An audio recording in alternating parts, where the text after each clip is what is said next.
तो नमस्कार साथियों, कैसे आप सब लोग। उम्मीद करता हूं स्वस्थ होंगे, व्यस्त होंगे, जबरदस्त होंगे। तो साथियों, कल 10 सितंबर को, जैसा कि आप जानते हैं, माननीय सुप्रीम कोर्ट में सीटेट वर्सेस टेट मामले को लेकर के एक महत्वपूर्ण सुनवाई हुई है। उसमें अभी कल की सुनवाई में क्या कुछ हुआ है उस पर बात करेंगे। साथ ही बात करेंगे ये मामला किस तरफ जाता हुआ दिख रहा है। क्या जो सीटेट है वो माननीय सुप्रीम कोर्ट की तरफ से इनवैलिड कर दिया जाएगा, इस पर क्या पॉसिबिलिटी है उस पर बात करेंगे। साथ ही अगर सीटेट डिस्क्वालीफाई हो जाता है, इनवैलिड हो जाता है, तो पूरे देश पर क्या, जो युवा, पूरे देश में युवा हैं जो शिक्षक बनने के लिए सीटेट क्वालिफाई करके बैठे हैं भर्तियों के इंतजार में, उन पर क्या इम्पैक्ट पड़ने वाला है। इन सभी बिंदुओं पर विस्तार से बात करेंगे। निवेदन है वीडियो में अंत तक बने रहें। सर्वप्रथम आप सभी साथियों का स्वागत है आपके चैनल गेट सॉल्यूशन में, और उन सभी साथियों से निवेदन रहेगा जो चैनल पर पहली बार विजिट कर रहे हैं, चैनल को सब्सक्राइब कर लें, बेल आइकन को हिट कर लें, ताकि इस संबंध में आने वाली जो अपडेट्स हों वो आप तक पहुंचती रहे। तो साथियों, जैसा कि मैंने पूर्व की वीडियो में बताया था कि सीटेट वर्सेस एस्टेट मामला जो है माननीय सुप्रीम कोर्ट में गया हुआ है, और उसकी महत्वपूर्ण सुनवाई 10 सितंबर को होनी थी और वो कल हुई। यानी ये जो सुनवाई है लगभग 2 बजे स्टार्ट होती है और लगभग 2 से 2.5 घंटे इसमें विस्तार से सुनवाई होती है। ज़्यादा जो इसमें समय दिया गया, अभी जो सुना गया है, ज़्यादा जिन लोगों ने ज़्यादा पक्ष रखा है उनमें से जो टेट की तरफ से जो एडवोकेट्स थे, स्टेट्स टेट की तरफ से, और जो स्टेट गवर्नमेंट का पक्ष है, उन दोनों एडवोकेट्स को इसमें जो है विस्तार से सुना गया है। वहां पे उन्होंने जो आरटी एक्ट 2009 की धारा 23(1) का जिक्र करते हुए बताया है कि वहां पे एप्रोप्रिएट गवर्नमेंट की जो परिभाषा है उसको वहां समझाने का प्रयास किया गया है। इसके साथ साथ 23(2) का भी वहां पर जिक्र हुआ है, और वहां पर जो है Devesh Sharma versus union of India जो केस है, DElEd versus BEd versus DElEd, उसके 11 अगस्त 2023 का जो निर्णय आया, जिसमें उस पर भी, उसमें जो है वो मुद्दा भी वहां पर उठाया गया। साथ ही साथ ये आर्गुमेंट दी गई कि एनसीटी ने ये कहा है, ये हक दिया है कि अगर राज्य के पास पर्याप्त संसाधन है, वो सक्षम है अपने यहाँ टेट कराने के लिए, तो वो टेट करा सकती है। तो जब ये हमें छूट दी गई है, राज्य सरकार का कहना, जब हमें ये छूट दी गई है कि वो अपना टेट जो है करा सकते हैं, तो फिर हम पर सीटेट क्यों थोपा जा रहा है। तो यहां पर समझने वाली बात यह है कि ये तो कहा गया है कि अगर राज्य सक्षम है टेट कराने के लिए तो वो अपना टेट करा सकती है, लेकिन ये नहीं बोला गया कि उसके लिए फिर सीटेट को इनवैलिड कर दिया जाए, कि सीटेट की आवश्यकता नहीं है। क्योंकि जो आरटी एक्ट में जो धारा 23 के अंतर्गत जो ऑटोनॉमी बॉडी एनसीटी को निर्धारित किया गया है, तो शिक्षकों की जो मिनिमम क्वालिफिकेशन को तय करने का जो राइट है वो एनसीटी को है। तो एनसीटी ने ऑलरेडी ये कहा हुआ है कि टेट स्टेट में वैलिड है और सीटेट ऑल ओवर इंडिया सभी जगह वैलिड है। तो ये एक अपने आप में महत्वपूर्ण बात है, एनसीटी ने जो ये बात कही। इसके साथ ही अगर हम थोड़ा जनरली देखें टेट को और सीटेट को, अगर आप कंपेयर करें, तो आप ये देखेंगे कि टेट जो है वो 6-6 साल में, 3-3 साल में, 4-4 साल में, 2-2 साल में एक बार कंडक्ट कराया जाता है राज्य सरकारों के द्वारा, जबकि सीटेट जो है वो साल में 2 बार कंडक्ट कराया जाता है तो यानी कि जो बैच निकल के आता है, चाहे वो बीएड हो या बीटीसी हो या डीएलएड हो, डीएड हो, वो क्या है, सीटेट क्वालिफाई कर लेता और दोनों वैकेंसीज के लिए अभी तक एलिजिबल होता रहा है, चाहे वो स्टेट की वैकेंसीज हो टीचर्स की या वो आपकी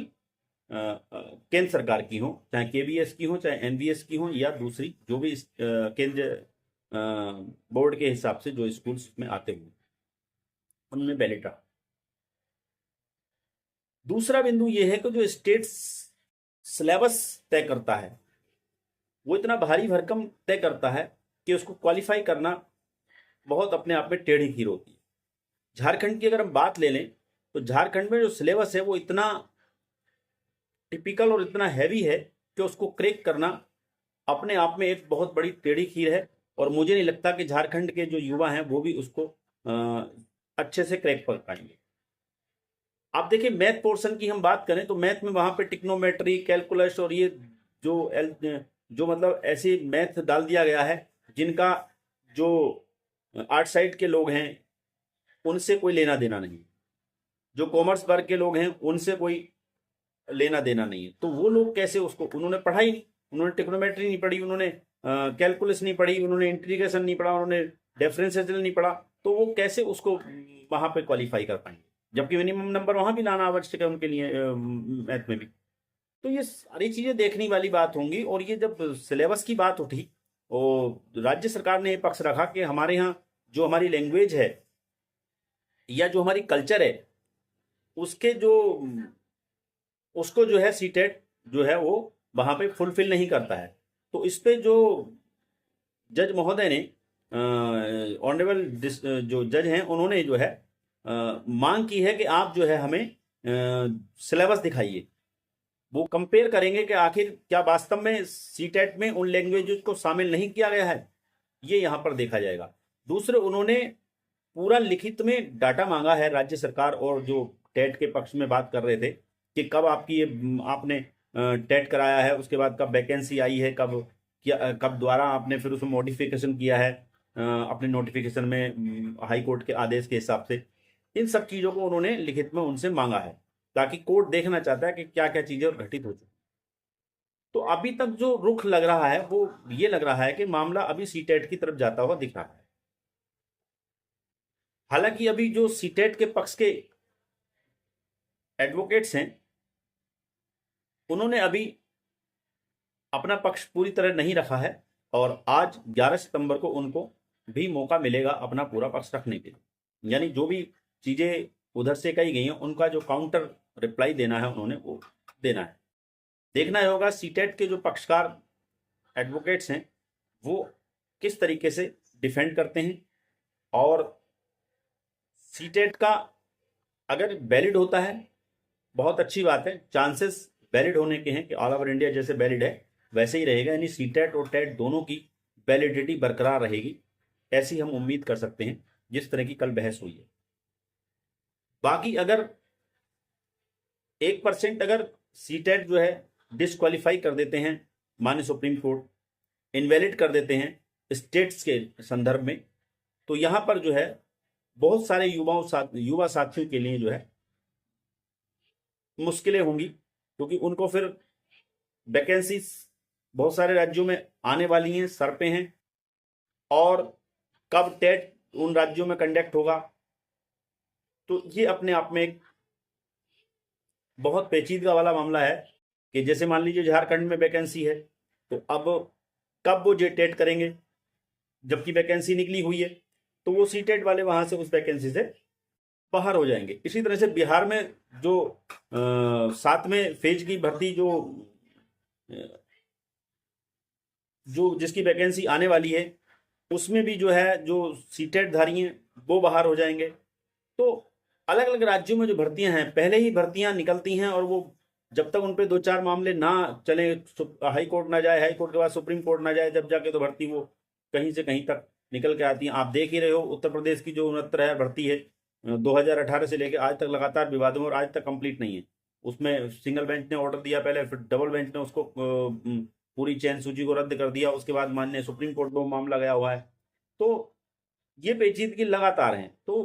पता नहीं सीटेट को इनवैलिड कराने का विचार क्यों आया और क्यों इसकी जरूरत पड़ी। ये हालांकि अपने आप में, क्योंकि पहले ही युवा परेशान हैं, लगातार वैकेंसी जो भी आती, पहली बात तो बहुत देर देर में आती हैं, उसके बाद भी वो लगातार उसमें कोर्ट कोर्ट का खेला खेला जाता है। तो ये सारी चीज़ हैं, लेकिन उम्मीद है आज इसमें जो भी निर्णय आएगा वो फैसला उम्मीद कर सकते हैं रिजर्व हो जाना चाहिए। और मेरा ऑब्जर्वेशन तो यही कहता है कि सीटेट इनवैलिड नहीं होगा, वैलिड रहेगा। जो सीटेट साथी हैं वो निश्चिंत रहें, और सीटेट के वैलिड होने से किसी को कहीं से कहीं तक कोई नुकसान नहीं है, चाहे वो टेट के पक्षकार हों चाहे वो सीटेट के पक्षकार हों, किसी को कोई नुकसान नहीं है। टेट को भी वैलिड रहना चाहिए और सीटेट को भी वैलिड रहना चाहिए। तो साथियों, वीडियो में अंत तक आप बने रहे, इसके लिए आपका बहुत बहुत धन्यवाद।